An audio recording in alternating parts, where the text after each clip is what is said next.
This year, Maine has one of the most talked about Senate races in the country. But what isn't being talked about is that a so-called third-party candidate is running a very strong campaign.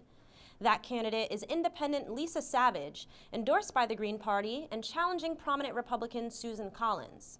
Breakthrough spoke with Savage about her progressive platform, how she responds to the criticism that candidates outside the two major parties are quote-unquote spoilers, and Maine's unique ranked choice voting system. Thanks for joining us on Breakthrough, Lisa. Thanks for having me.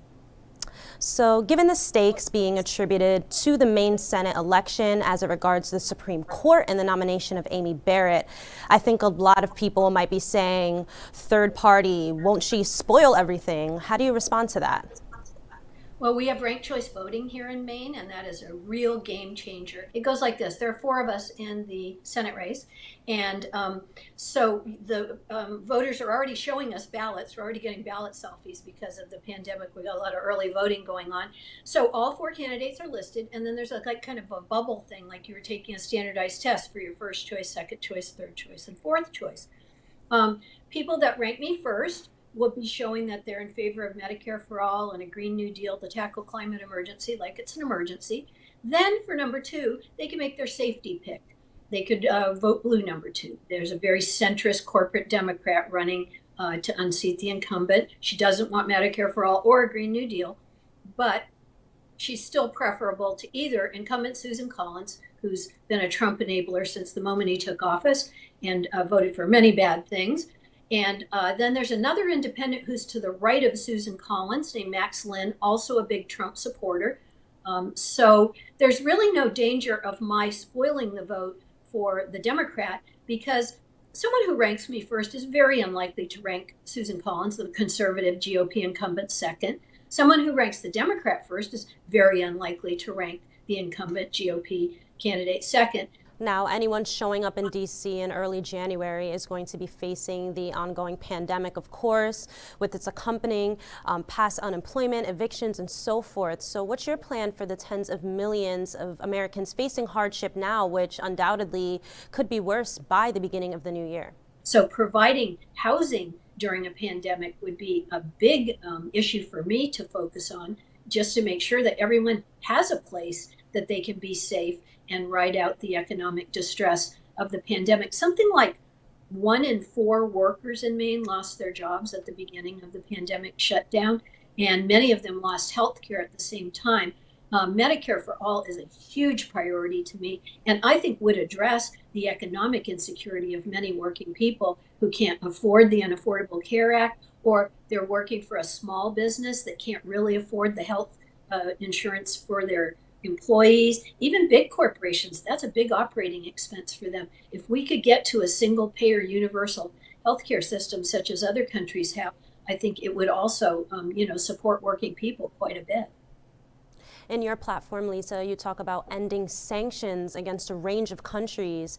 Can you talk about why that is? The popular perception is often that sanctions are somehow more humane than war. What are your thoughts on that? Well, I think history would bear out that sanctions have killed, millions of people. Economic sanctions on countries like Iran or Venezuela, because we don't approve of their socialist government, result in people not getting medications that they need.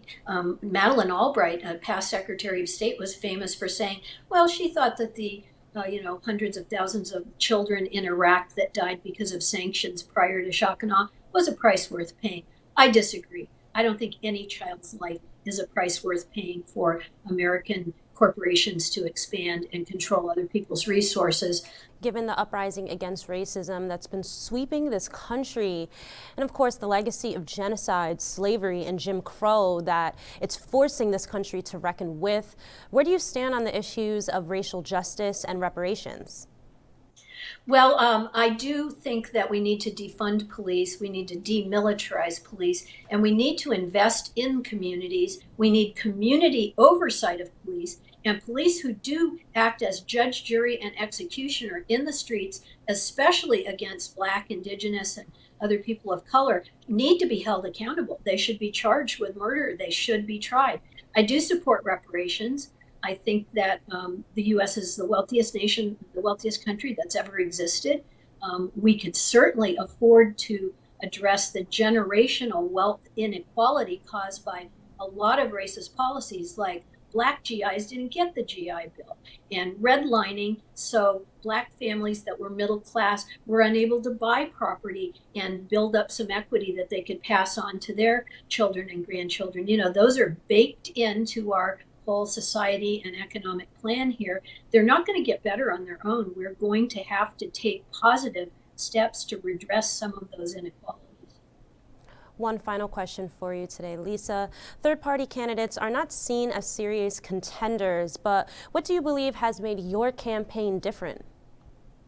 Well, I have been a school teacher for 25 years, but also I've been organizing politically in my state for a long time around climate and militarism and the federal budget. So people know me as being involved and engaged. The only elected office I've held previously is that I was vice president and chief negotiator for the teachers union, the local bargaining unit in the school district where I worked for several years. So I do have experience representing a constituency, communicating to find out what their priorities are, going to the table ready to give my strongest ask. I think the Maine electorate is willing to look at independent candidates seriously, and I definitely am a serious candidate.